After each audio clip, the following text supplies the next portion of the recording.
Dad canceled my 18th birthday party as Golden Child Brother wanted a weekend getaway.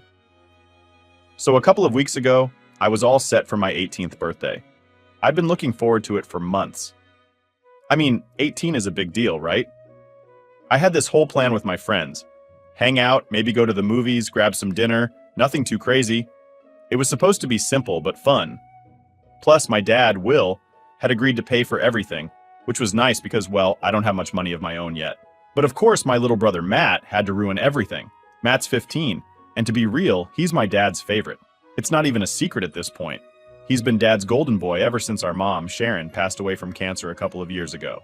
Ever since then, Matt can basically do whatever he wants, and Dad just goes along with it.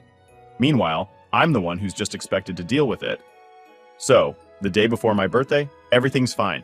I'm excited. My friends are texting me. We're talking about what we're gonna do.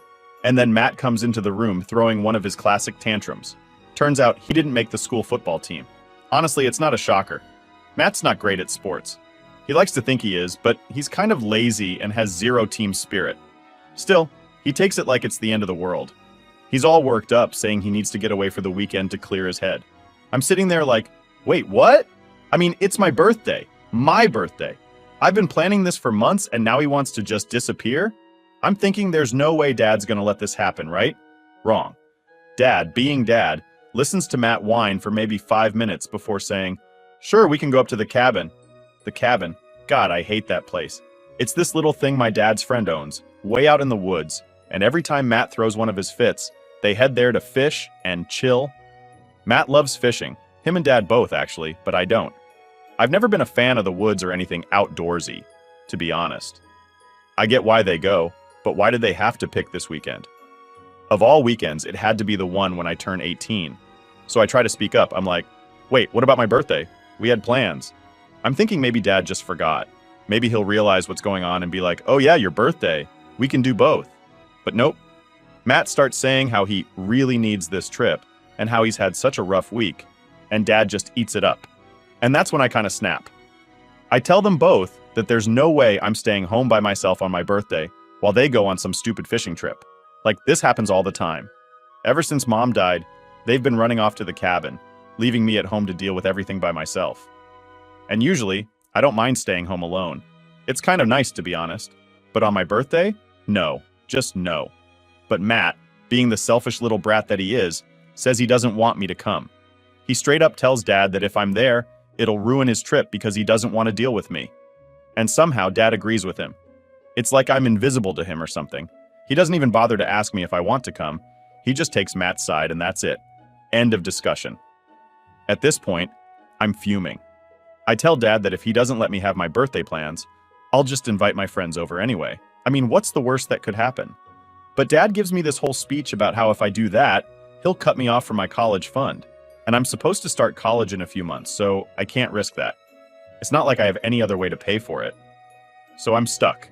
I have no choice but to cancel my birthday plans, and I end up spending the entire day alone while they drive off to the cabin. No party, no friends, just me and my phone. I mean, my friends texted me happy birthday and all, but it wasn't the same. I spent most of the day feeling sorry for myself, and honestly, I cried myself to sleep that night. I know it sounds dramatic, but it really sucked. I just wanted one day, my day, and Matt couldn't even let me have that. The worst part is, Dad didn't even seem to care. Before they left, he tried to make it better by saying we could celebrate when they got back. He was like, we'll have an even bigger party next weekend. I'll give you more money for it.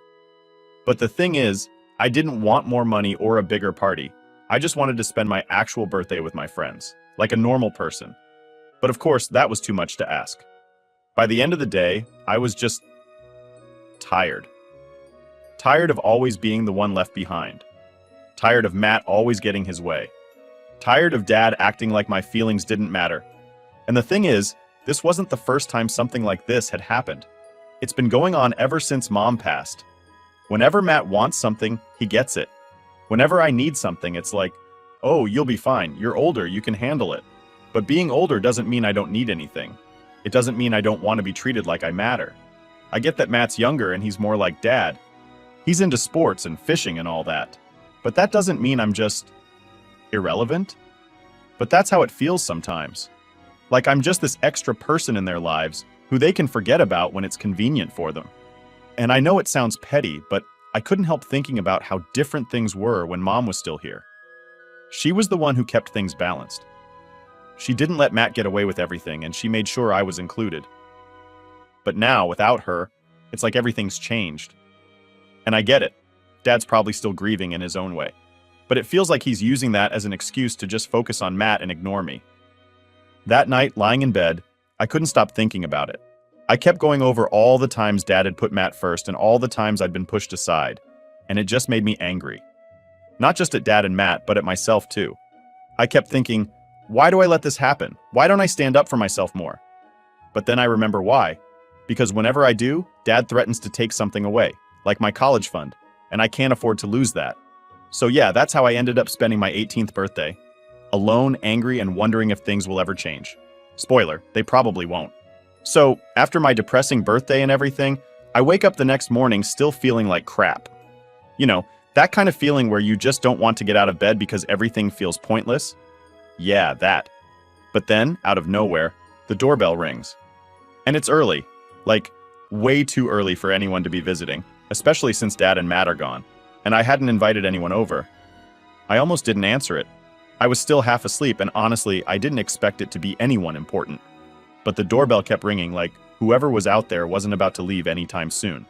So I drag myself out of bed, throw on some clothes, and shuffle downstairs, thinking it's probably just a delivery guy or something. But when I open the door, I'm completely shocked. It's my grandpa, Walt, sitting there in his wheelchair with his nurse next to him. I literally just stood there for a second, processing it. I hadn't seen Grandpa in a while, and he never just shows up without telling us first, especially not since the accident. For those who don't know, Grandpa's in a wheelchair because he lost both his legs in a car crash a couple of years ago, not long after Mom passed away. It's been tough on him, and we don't get to see him much anymore, since he lives out of state. The last time I saw him was last Christmas, and even then, it wasn't the same. He's been super quiet since Grandma passed, which, honestly, isn't surprising. He lost his wife and daughter within months of each other. It's like life just hit him with everything all at once. Anyway, I'm standing there, totally surprised, and the first thing that comes out of my mouth is, "Grandpa, what are you doing here?" Like, it's obvious I'm happy to see him, but I just didn't get it. He's not exactly in the best shape to be traveling, and it's a long trip from where he lives to here, but he just smiled, even though he looked tired, and said, "I couldn't miss my granddaughter's birthday, could I?" And that's when I just lost it.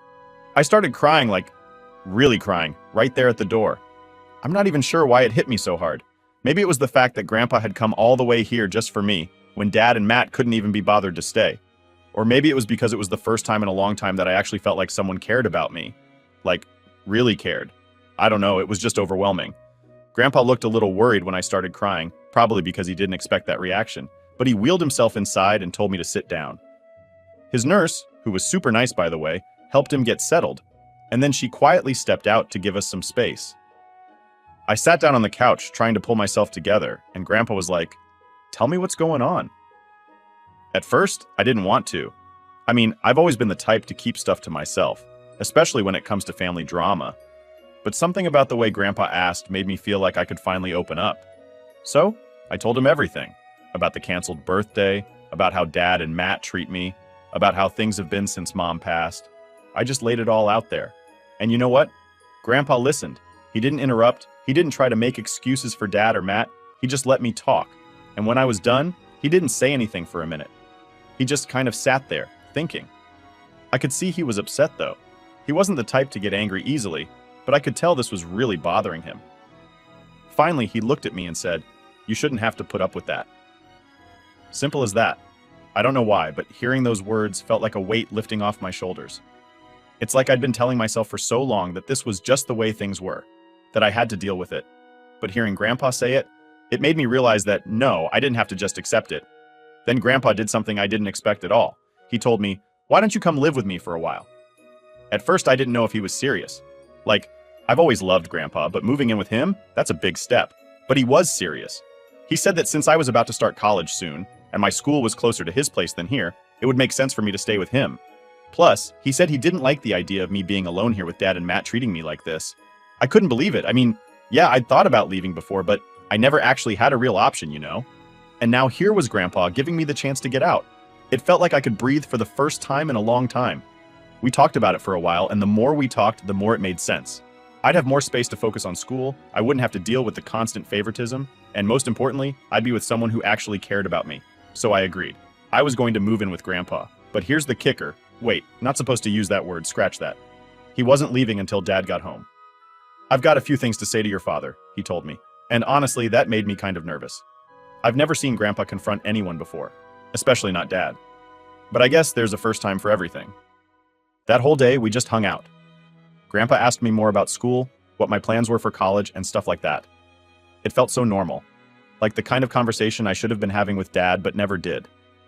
I told him how I was nervous about starting college, but also excited to finally get away from home. He nodded like he totally understood. Then at one point, he looked at me and said, "You're going to be fine, you know that?" I didn't realize how much I needed to hear that until he said it. It wasn't the same empty reassurances I sometimes got from friends or teachers. It felt real. Like Grandpa knew I could handle whatever was coming. By the time Dad and Matt got back from their trip, I was ready. I didn't know what was going to happen, but I knew one thing for sure. I wasn't staying here anymore. Grandpa was about to drop a bomb on Dad, and I was going to be free. So Dad and Matt finally came back from their little fishing trip the next morning. I was already awake because, well, I couldn't sleep much after everything that happened the day before. Grandpa was staying over for the night, and even though he was pretty chill, I could tell he was still pissed about everything I told him. He wasn't the type to lose his temper, but man, when he was mad, you could feel it in the air. I heard the car pull up, and immediately, my stomach did that weird thing where it twists up in knots. I didn't know how Dad was going to react when he saw Grandpa sitting in the living room. I mean, they've always had a decent relationship, but this was different. Grandpa wasn't here for a casual visit, he was here to confront Dad, and I knew it wasn't going to be pretty. Matt was the first to walk through the door, all smug like usual, probably thinking nothing had changed. He didn't even notice Grandpa at first. He just tossed his bag on the floor and started heading up the stairs. But then he stopped mid-step when he saw Grandpa sitting there. His face kind of froze for a second, and you could tell he wasn't expecting this at all. "Grandpa? What are you doing here?" Matt asked, his voice dripping with confusion. He probably thought Grandpa had come for a surprise visit, like some happy family reunion. But nope, this wasn't that kind of visit. Before Grandpa could even answer, Dad walked in, carrying a couple of fishing rods and looking tired but happy. I could tell he was in a good mood, probably because he thought they'd just had the perfect little father-son trip while I was home alone, forgotten as usual. But then he saw Grandpa, and it was like a switch flipped. His smile dropped, and suddenly he looked nervous. Like, really nervous. "Dad?" he said, setting the fishing rods down. "What's going on? You didn't say you were coming." Grandpa didn't waste any time. He didn't even bother with small talk or pleasantries. He just looked right at Dad and said, "We need to talk, Will." And that was it. Just 4 words, but the tension in the room shot up to about 100. Matt, sensing that things were about to get serious, mumbled something about going to his room and started slinking upstairs. Classic move, avoiding any confrontation that didn't involve him. Dad, on the other hand, looked like he'd been caught doing something he shouldn't have. He glanced at me, probably trying to figure out what I'd told Grandpa, but I didn't give him anything. I just sat there quietly, waiting for the storm to hit. "Let's sit down," Grandpa said, his voice calm but firm. He wasn't asking. He was telling. Dad hesitated for a second, but then nodded and sat down across from him. I didn't know what to do with myself, so I just kind of hovered in the background, not really wanting to leave, but not sure if I should be there. Grandpa noticed, though, and he turned to me and said, "You should hear this too. Sit down." So I sat. My heart was pounding in my chest, and I could feel the tension crackling between them. Dad shifted uncomfortably in his seat, and I think he was trying to figure out how bad this conversation was going to get. Grandpa started slow, which surprised me.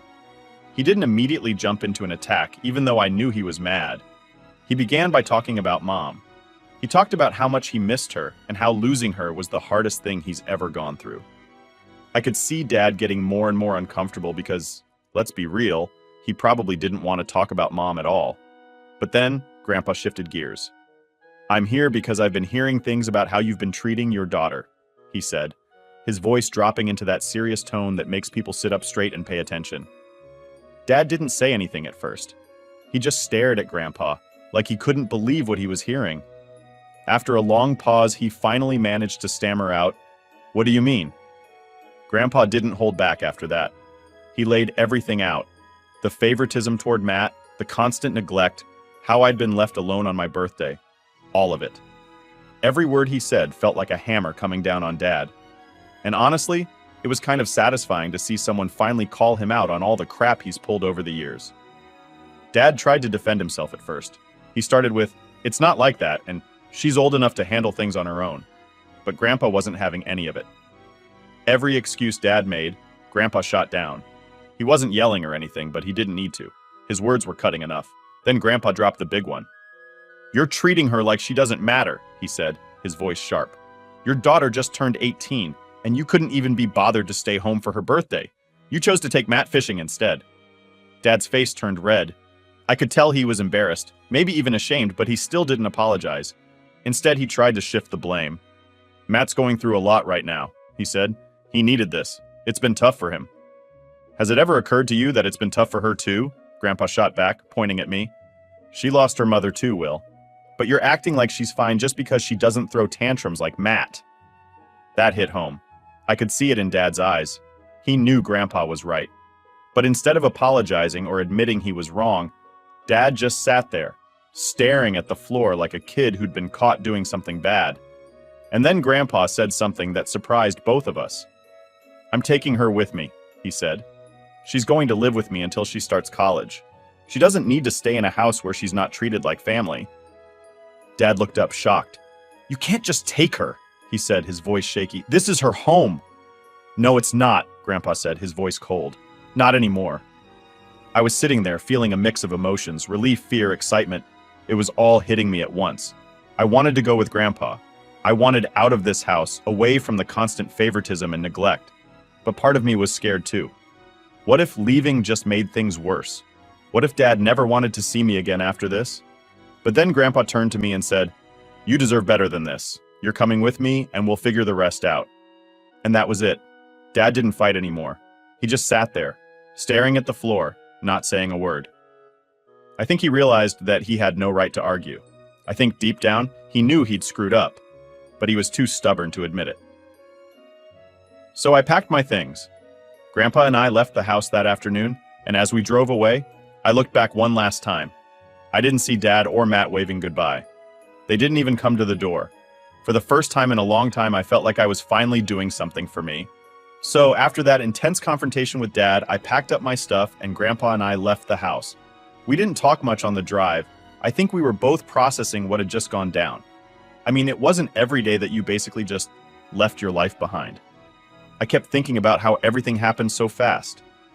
One minute I was stuck in a house where I felt invisible, and the next I was driving away with my grandpa to start over. The ride was mostly quiet, except for Grandpa asking me a couple of times if I was okay. I told him I was, but honestly I wasn't sure what to feel. It was weird. On one hand, I felt relief. Like I didn't have to deal with Dad or Matt anymore, at least for a while. But on the other hand, I couldn't shake this feeling of guilt. Like, maybe I just abandoned my family. It's strange how, even when people treat you like crap, you still feel bad when you finally stand up for yourself. Anyway, we got to the hotel that night since Grandpa wanted to rest before we made the full trip back to his place. It wasn't anything fancy, just a basic hotel off the highway. Grandpa had already arranged for my stuff to be sent over, so we didn't have to lug around my bags or anything, which was nice. Once we got settled in the room, Grandpa ordered pizza, and we sat on the bed eating in silence for a while.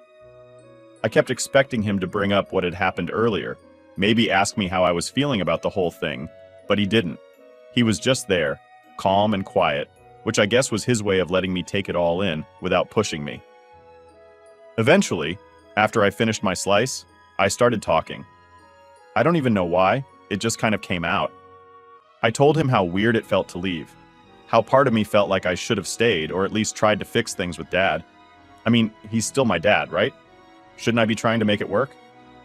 Grandpa just listened, nodding along while I rambled. After I finished, he leaned back in his chair and said something that stuck with me. "It's okay to walk away from people who hurt you, even if they're family." He wasn't angry or anything, just matter of fact. Sometimes the people who are supposed to take care of you are the ones who do the most damage. You don't owe them anything if they can't even give you basic respect. That hit me hard. I hadn't thought about it like that before. I'd always assumed that family was family no matter what, and that you just had to deal with whatever they threw at you. But hearing Grandpa say it like that, it made me realize that I had a choice. I didn't have to stay in a place where I wasn't valued. I didn't have to keep trying to please people who couldn't be bothered to care about me. The next morning, we hit the road again. Grandpa's house was a couple of states away, so it took us most of the day to get there. I was feeling a mix of emotions, excited to be starting fresh, but also kind of anxious about what that really meant. I hadn't spent much time at Grandpa's since the accident, and I didn't know what it'd be like living with him full time. When we finally pulled up to his place, though, all that anxiety started to fade away. His house was cozy, not too big, not too small. Just a nice, homey place tucked away in a quiet neighborhood. The front yard was overgrown, and you could tell it hadn't been kept up with, but the house itself was still in good shape. "Sorry about the mess," Grandpa said, chuckling as we walked up to the door. "I'm not as spry as I used to be, but I manage." Inside, it was like stepping back in time. The walls were lined with old family photos, some of them from when I was a kid, and the furniture was the same stuff I remembered from when I used to visit as a little girl. It smelled like wood polish and old books, and for the first time in a while, I felt safe, like I was in a place where I could just breathe. Grandpa showed me to my room, which used to be the guest room but was now officially mine. It was simple, just a bed, a dresser, and a small desk by the window, but it was perfect. I sat on the bed, taking it all in while Grandpa wheeled himself in and asked if I needed anything. "Nah, I'm good," I said, smiling for what felt like the first time in days. "This is nice." "I'm glad you're here," Grandpa said, and I could tell he really meant it. The next few days were pretty low-key. Grandpa and I settled into a routine pretty fast. He had his nurse come by a couple of times a week to help him with things, but for the most part, he was independent. I helped out where I could, mostly with stuff around the house like cooking and cleaning. It wasn't anything major, but it felt good to be useful, to feel like I was contributing something instead of just being a burden. We didn't talk about Dad or Matt much. It's like we both silently agreed that we didn't need to dwell on it. I was focusing on getting ready for college, and Grandpa was helping me with whatever I needed. Buying supplies, figuring out what I needed to pack, all that stuff. It felt like, for the first time in forever, I wasn't walking on eggshells. But then, about a week after I moved in, Dad texted me. I remember it so clearly because I'd been half expecting him to reach out sooner. The message was simple. He said he was sorry. He said he didn't realize how much he'd hurt me, and that he wanted to make things right. I didn't know how to respond. Part of me wanted to believe him, to think that maybe this was a turning point and that we could fix things. But another part of me, the part that had been ignored and brushed aside for years, wasn't so sure. I mean, it's easy to say sorry after the fact, but words don't change what's already been done. I showed the message to Grandpa, hoping he'd have some advice. He read it and then handed the phone back to me without saying much. After a while, he finally spoke up. "It's up to you if you want to forgive him," he said. "But just remember, an apology doesn't erase the past. It's what they do next that matters." And he was right. I didn't respond to Dad right away. I decided to take my time, to think things through before jumping into anything. After all, I was in a good place now, and I didn't want to mess that up by diving back into a situation that had hurt me for so long. College was starting soon, and I had a lot on my plate. I didn't need the extra drama. For now, I was focused on the future, on building a life that wasn't controlled by the people who couldn't see my worth. And for the first time in a long time, I felt like I was actually in control of my own story. So, it's been a few months since I moved in with Grandpa, and honestly, things have been going pretty well. I'm not gonna lie. At first, I thought living with him would be weird, especially after everything that went down with Dad. But it hasn't been like that at all. It's been peaceful, I guess. I started college not long after I moved in, and it's been a whole new experience. I'd always dreamed about going to college, but I never really thought about what it'd feel like to actually be there, living away from home, figuring things out on my own. And now, here I am, doing it. The funny thing is, once I got to college, everything about home, Dad, Matt, the house, all the crap I dealt with, just sort of faded into the background.